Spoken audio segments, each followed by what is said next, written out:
sorry po nakat. Ano po nun, umuwi na siya, tas nung mga tinulungan niyang mga tatlong puno ng mangga, lamesang may pagkain, ilog, ay binigyan ulit ito ng silver, gold, paulit hanggang sa dalawang binigyan ng puno ng mangga. Basta yun naman. Tapos pagka-uwi nila, nagulat ang nanay tsaka tatay na punong-puno siya ng silver at gold. Kaya sinabi naman ng ate na ako naman, mas marami naman ako makukuha sa kanya.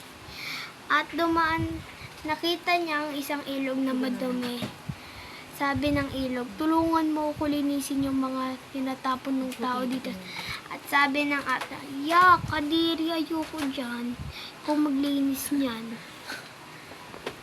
Dapat ikakat na natin to ha. Upload ko muna yung video natin. Tapos saka tayo ulit magbi-video. Dito ka lang, Prince. Baka malaglag ka dyan. Sunod. Nakita niya naman yung lamesang may pagkain, kaso madumi. Sabi ng lamesang may pagkain, tulungan mo linisin yung mga kalat dito. Tapos sabi ng, ayoko, madudumihan yung kamay ko. Tapos umalis. Yung munggong puno ng mangga, sabi, tulungan mo ako ng linisin yung mga ugat ko. Tapos inayawan ulit ng ate na si Nina.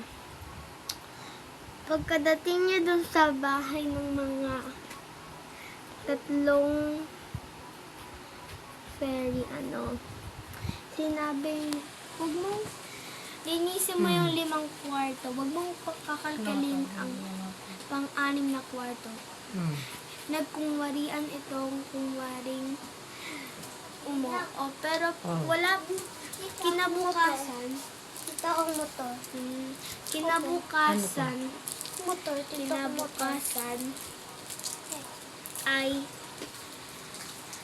binuksan niya ang pang-6 na pinto at nakita niya ang punong-puno ito ng daga at ipis. Tinulak siya ng... Sino nagkwento sa'yo niyan? Wala, upgrade ko lang ng fairy. At sinabi mo, hindi ka sumusunod sa rules namin. At ayun, nabalot siya ng sugat lahat ng sugat. Tapos, gutom na siya. Ang mangga ay, sabi ng Nina, pahingi ng mangga kahit isa lang.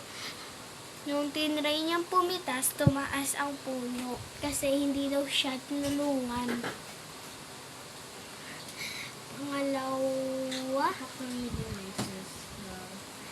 Pangalawa, yung pagkain na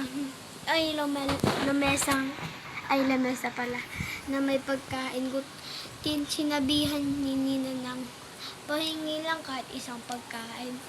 Sinabi ng lamesa na may pagkain, ayoko, hindi mo ako tinulungan na nanghihingi ako ng tulong.